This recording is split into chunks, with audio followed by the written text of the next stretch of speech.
Hi everyone, welcome back to another video from Tech Basics. In this video, I'm going to be showing you how to change an OnlyFans account's name.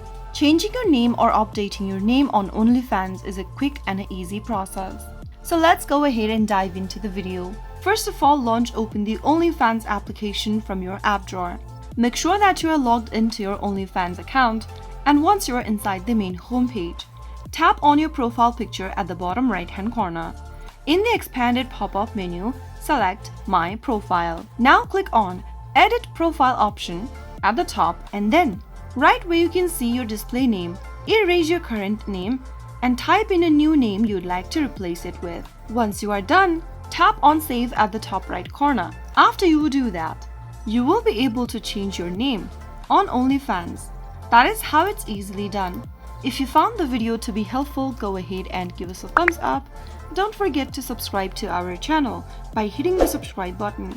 Also, press on the notification bell so that you'll never miss another upcoming upload from us. I will be back again in the next episode. Thank you for watching.